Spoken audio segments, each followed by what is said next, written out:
Jane joins us live from Los Angeles. Good morning to you, Jane. Hi, Eileen. How are you? Fine, thank you. Now, you look terrific, but you always do. Why the new book?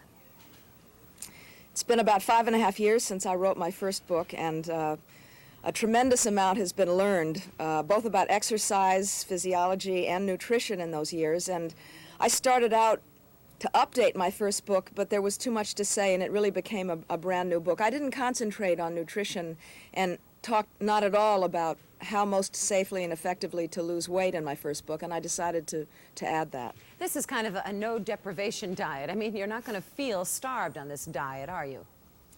No. One of the problems is most people think in order to effectively lose weight, you have to virtually starve yourself. And when you're eating too few calories and the kind of foods that don't satisfy you, you can't stay on the diet very long. And an effective diet is a diet that you can stay on for a protracted period of time, because the longer you stay on it, the more that the weight you lose will be fat and not muscle tissue or just water. Well, and to personalize this for you, you weigh, what, between 100 and 125 pounds, and you say if there was one time in your life when you would have been frantic if you had weighed that much. It's muscle, isn't it? It's important to, well, it's partly muscle and it's partly coming to terms with what's right for your particular body, you know, not trying to look like somebody else. Some women are meant to have rounded bellies and round hips, and there's no reason to not understand that that's also very beautiful. What's important is not to be skinny. What's important is to be healthy and fit and to like your body. You give specific tips. If we're out to reduce fat, then obviously we don't eat fat. You say use meat in a different kind of way. Use meat in a different kind of way? Is that what you said? Meat in your diet.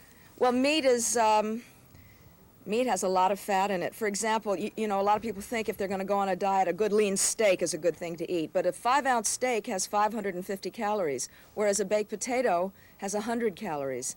So I advocate in my diet eating meat no more than once, maybe twice a week, but as a condiment to the basics of your meal, the complex carbohydrates, the fresh vegetables, the grains, the cereals, the breads, and eat meat, you know, in small cut-up pieces, maybe as an addition to rice, but never as the centerpiece of a meal. Yesterday's headlines on USA Today were that aerobics, Fonda fights doctors, that the College of Obstetrics and Gynecologists say that it's safe to exercise for 30 minutes a day every other day, and you disagree.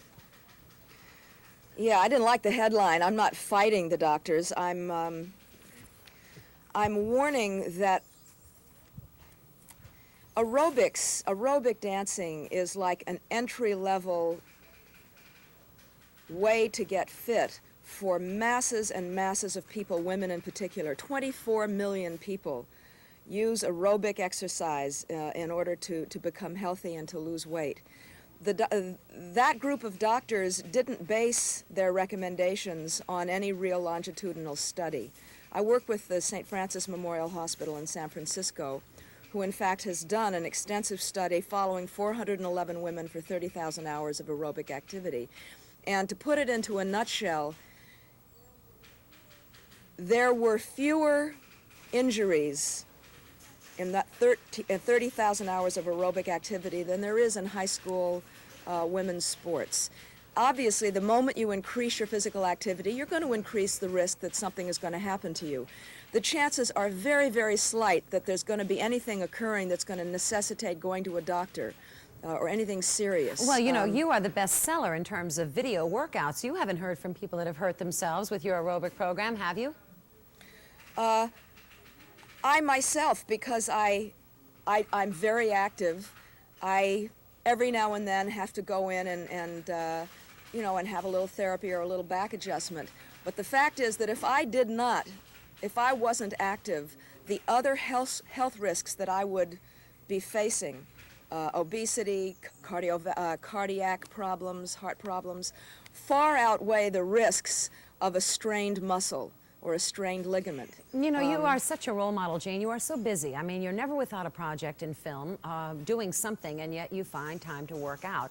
It wasn't always that way for you. You've talked about that many times, but you must feel more fit now than ever, I suppose, even in light of your hectic schedule.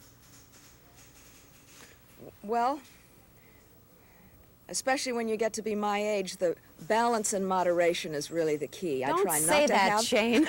not such a hectic schedule.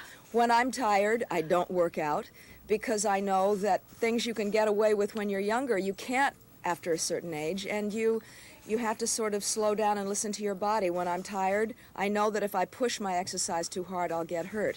So maybe I'll walk instead, or I'll stretch instead of trying to push weights or push myself too hard. That's really the key to avoiding injury. And it's very important that men and women in particular, not be frightened away from aerobic activity by reports that they're going to get hurt. If you do it properly, if you listen to your body, if you stretch before and after, the chances are very, very slight that you're going to have any problems at all. And it is the absolute only way to burn stored fat that collects under the skin and within the muscles. And I think to reduce the age factor. And I mean, you are such a wonderful example. You don't just tout it, you look it. Jane Fonda's new workout and weight loss program. This is the book, and it is really a wonderful book. Behavior modification, eating properly, and exercise. And Jane, it's always a delight to talk with you. I wish you well and your family well. And thanks an awful lot for taking the time. Thank you, Eileen. Okay, bye-bye.